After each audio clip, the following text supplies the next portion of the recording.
berdasarkan apa yang sudah ditentukan sendiri oleh Allah Subhanahu wa Ta'ala. Ini artinya bahwa persoalan ibadat itu sangat ketat. Sebaliknya adalah fikih sosial atau fikih muamalat itu sangat longgar. Kaidah yang berlaku di dalam fikih muamalat mengatakan al-muamalatu tilkun hatta yu'lamal man,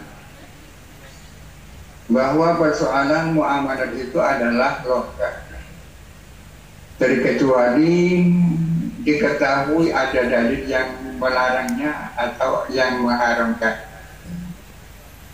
Oleh karena itu, untuk menyatakan bahwa persoalan ini dan persoalan itu boleh, sepanjang itu menyangkut persoalan fikih muamalat, maka tidak perlu mencari dalil yang membolehkan.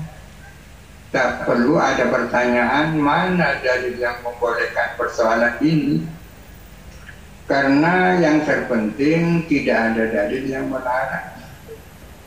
Sepanjang tidak ada dalil yang melarang, kalau itu menyangkut persoalan fikih sosial, fikih muamalat, termasuk di dalamnya fikih politik, maka itu adalah boleh. Oleh karena itu, politik didefinisikan sebagai as-siyasatu ma kana fi'lan yakunu ma'akun nasu aqrabu ila sholahi wa ab'adu 'anil fasadi wa illam yadha'hu rasul wala nazala bihi wahyun.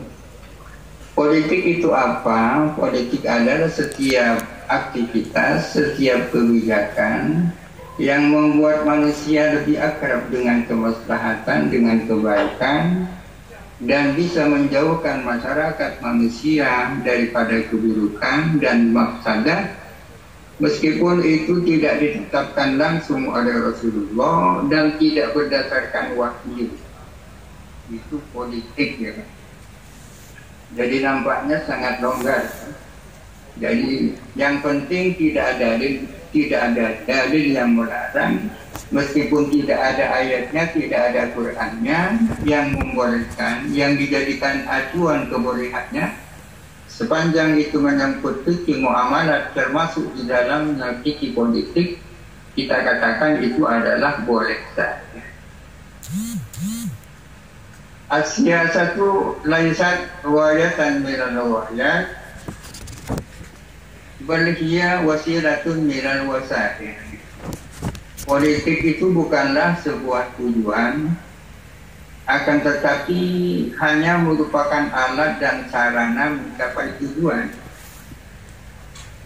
Jadi harus diingat, harus digarisbawahi bahwa politik bukanlah tujuan, akan tetapi sarana untuk mencapai tujuan. Salah satu tujuannya adalah dengan politik kita bisa melaksanakan amar ma'ruf nahi munkar. Seseorang yang menjadi penguasa dengan level yang serendah apapun itu bisa berjuang dengan baik. Katakanlah menjadi kepala desa. Kalau jabatan kepala desa digunakan sebaik-baiknya, maka kepala desa yang bersangkutan bisa melaksanakan amar ma'ruf nahi munkar terkait dengan rakyat yang dipimpinnya. Itu sebatas kepala desa, apalagi kalau jadi presiden. Oleh karena itu, jabatan mulai dari yang paling rendah sampai kepada yang paling tinggi diusahakan harus kita rebut, akan tetapi sudah barang tentu dengan cara yang benar. Karena kaidah mengatakan al-ghayatu la tubarriru al-wasilata. Artinya tujuan yang baik itu tidak bisa dijadikan alasan untuk menghalalkan segala cara, untuk menghalalkan segala cara. Bisa dikatakan bahwa sebenarnya politik ini adalah suci. Bahkan bukan hanya suci, akan tetapi suci mensucikan, tahir mutahhir pada dasarnya. Pada dasarnya politik itu adalah suci, bahkan suci mensucikan. Akan tetapi dalam kenyataannya apa yang sebenarnya suci mensucikan ini menjadi barang mutanajis, bahkan menjadi barang najis. Ya, karena politik yang digunakan adalah politik metafisik, bukan siasat tarbiyah. Melihat kenyataan politik yang seperti ini membuat Syekh Muhammad Abdi mengatakan, na'udzubillahi minas siyasah. Kami berlindung kepada Allah, memohon kepada Allah semoga aku dijauhkan daripada politik. Sudah barang tentu yang dimaksud oleh Muhammad itu adalah politik metafisik, politik yang menghalalkan segalanya. Kita berharap P3 sebagai satu-satunya partai Islam di Indonesia ini bisa mensucikan politik yang sudah mutanajis, sehingga bisa menjadi suci kembali. Para dia sekalian berbicara tentang wasatiyah, ya, moderasi ketika dalam politik. Ada tawassut, ya, tawassut itu artinya jalan tengah. Tawassut atau jalan tengah itu memiliki beberapa pengertian. Pengertian tawassut yang pertama adalah at-tawassut baina hadza wa dzaka, jalan tengah antara ini dan itu, bisa berarti bukan ini dan bukan ini. Misalnya kita ini tidak liberal, akan tetapi juga tidak fundamentalis. Kita ini bukan Jabariyah, tetapi juga bukan Qadariyah. Itu wasatiyah atau tawassut dalam pengertian yang pertama. Pengertian tawassut yang kedua adalah al-jam'u baina hadza wa dzaka, memadukan antara ini dan itu, bukan hanya ini, bukan hanya itu, akan tetapi ini dan itu. Hal ini yang merupakan metodologinya ulama Ahlussunnah wal Jamaah, baik dari kalangan mutaqaddimin maupun di kalangan fuqaha. Misalnya Imam Abu Hasan Al-Asy'ari sebagai imamnya Ahlussunnah wal Jamaah di samping Al-Maturidi, di dalam manhaj akidahnya mengatakan dia al-jam'u baina sahihil manqul wa sahihil ma'qul, memadukan antara kebenaran wahyu dan logika akal sehat. Artinya yang digunakan bukan hanya teks-teks syariat, teks-teks wahyu, bukan hanya logika akal, akan tetapi kedua-duanya. Ini namanya tawassut, jalan tengah. Kemudian tawassut atau wasatiyah bisa berarti al-wafi'iyah. Wafi'iyah itu realistis. Realistis itu tidak berarti tunduk dan taslim kepada realita yang ada, akan tetapi berarti tidak menutup mata terhadap keadaan atau realita yang ada. Memang ajaran Islam itu pada dasarnya adalah ideal. Islam itu idealnya. Akan tetapi dalam kondisi tertentu Islam itu rela turun dari langit idealitas menuju bumi realitas.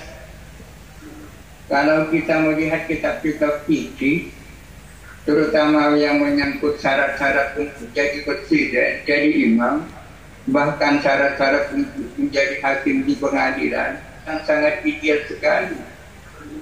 Imam itu harus mujtahid, hakim itu harus mujtahid, itu kan sangat ideal. Akan tetapi kenyataan sekarang, realitas sekarang menunjukkan bahwa tidak ada hakim mujtahid itu. Kalau kita mencari hakim mujtahid mulai dari Amerika sampai Australia, barangkali kita tidak menemukannya. Demikian pula kalau kita bermimpi menjadi seorang presiden di Indonesia yang memenuhi kriteria sebagaimana yang berada dalam kitab, kita ketemu. Oleh karena itu, ulama dulu mengakui Soekarno sebagai presiden yang asal di Indonesia, Akan tetapi ada embel-embel waliul amri al-daruri isauka. Artinya sesungguhnya Soekarno itu adalah diakui sebagai presiden yang sah dalam rangka fi halah anti-teroris, karena darurat. Nampaknya darurat itu sampai berlangsung sampai sekarang ya. Mungkin kecuali Gus Dur sedikit banyak memenuhi persyaratan darurat terus. Kok darurat terus? Padahal mestinya yang namanya darurat itu kan emergensi ya, itu pengertian yang ketiga daripada moderasi atau working gap. Banyak kebijakan ulama-ulama kita yang sesungguhnya turun dari idealisme menuju realitas yang terkini, seperti penerimaan Pancasila sebagai dasar negara, pencoretan tujuh kata dalam Piagam Jakarta. Meskipun pada akhirnya saya berpikir bahwa Pancasila dari satu sisi itu sangat ideal menjadi dasar dan ideologi negara negara Indonesia. Di mana letak idealitasnya? Ya, karena dengan Pancasila negara ini menjadi utuh. Seandainya orang-orang yang bersidang ibu-ibu KU itu tidak menyetujui Pancasila sebagai dasar negara, barangkali apa yang namanya negara Indonesia belum lahir sampai sekarang.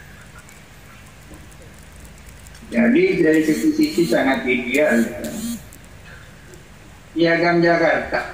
Akhir-akhir saya punya berpikir bahwa Pancasila yang sekarang ini menurut saya lebih ideal daripada Piagam Jakarta. Kenapa? Sebab karena Piagam Jakarta tidak pertama berbunyi ketuhanan dengan kewajiban menjalankan syariat Islam bagi pemeluk-pemeluknya. Itu syariat itu. Sementara Pancasila yang sekarang berbunyi ketuhanan yang Maha Esa. Qul huwallahu ahad. Ini akidah ini. Akidah. Syariat tidak akan ada artinya tanpa akidah itu. Tanpa akidah itu. Para kiai sekalian, dalam konteks dalam konteks wasatiyah dalam politik, kita perlu memperhatikan antara yang besar dan yang kecil, antara yang lebih besar dan yang lebih kecil, terutama menyangkut apa yang kita sebut sebagai lawan, bahkan itu musuh. Ketika kita menghadapi musuh yang lebih besar, kita bisa mengendeng musuh kalau itu dianggap musuh yang lebih kecil. Ini diperhatikan oleh Nabi Muhammad SAW. Kita tahu bahwa terjadi perang yang tak berkesudahan antara Persia dan Romawi. Rupa-rupanya Al-Quran dan kaum Rasulullah SAW lebih memihak kepada Romawi daripada Persia. Seandainya Romawi yang menang, kaum Muslimin lebih senang daripada Romawi yang menang. Apa sih bedanya Romawi dan Persia? Sama-sama kafirnya. Betul, sama-sama kafirnya. Akan tetapi versi Akbar itu kurang lebih besar kekokorannya, karena mereka penyembah api, penyembah berhala. Kalau berbicara tentang nasab, mungkin Romawi lebih dekat nasabnya dengan Islam, karena dia punya kitab suci. Mereka orang Masehi, orang Kristen yang punya pegangan kitab suci. Punya kitab suci. Salah satu contohnya adalah Imam Al-Ghazali. Imam Al-Ghazali memiliki akidah yang berseberangan dengan kaum Mu'tazilah. Kaum Mu'tazilah yang dikenal sebagai kelompok Islam rasionalis. Mereka cenderung mengagung-agungkan akal sehingga sangat rasionalis, seringkali menundukkan ayat-ayat Al-Quran terhadap kecerdasan intelektual mereka. Jelas tidak sama dengan Al-Ghazali yang Asy'ari. Akan tetapi Imam Al-Ghazali ketika menghadapi kaum filosof, beliau menggandeng Mu'tazilah untuk untuk menghadapi kaum falasifah itu. Yang salah satunya ada bagian-bagian pendapat yang menurut Al-Ghazali mereka keluar dari Islam. Ketika menghadapi lawan yang lebih besar, Imam Al-Ghazali tak keberatan menggandeng Mu'tazilah meskipun secara akidah mungkin banyak yang perbedaannya. Mungkin dalam politik hal-hal yang seperti ini perlu diperhatikan ya.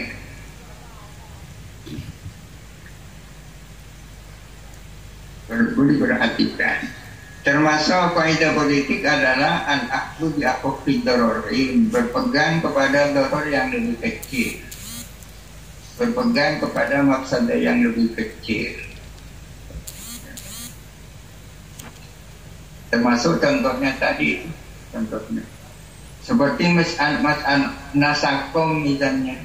Banyak orang yang bertanya kenapa sih NU itu kok mau bergabung dengan Nasakom. Sudah barang tentu melalui pertimbangan yang matang antara bergabung dengan yang tidak.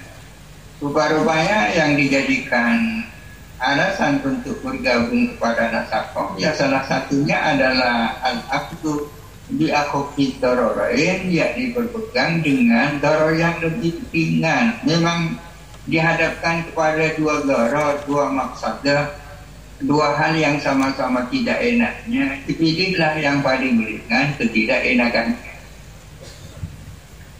Para masyayikh, para kiai secara garis besar mungkin ini yang bisa saya sampaikan. Untuk selengkapnya mungkin bisa dibaca makalah yang sudah ditulis, itu lebih luas daripada apa yang saya sampaikan. Namun mudah-mudahan ada manfaatnya. Dan sekali lagi mohon maaf terutama kepada Sahibul Fadilah Romo Dr. Haji Fadlan Musaffa dan juga kepada Ketua Majelis Syariah Kiai Haji Mustafa Akil ya. Sekali lagi mohon maaf. Assalamualaikum warahmatullahi wabarakatuh. Waalaikumsalam warahmatullahi wabarakatuh. Matur nuwun sangat Romo Yai Afif Muhajir. Beliau mestinya akan hadir ke ruangan ini, tapi Allah yarhamha garwanipun kapundhut dan hari ini 7 harinya. Ibu Nyai Hajah Misbah, punya Hajah Fatimah Zahra binti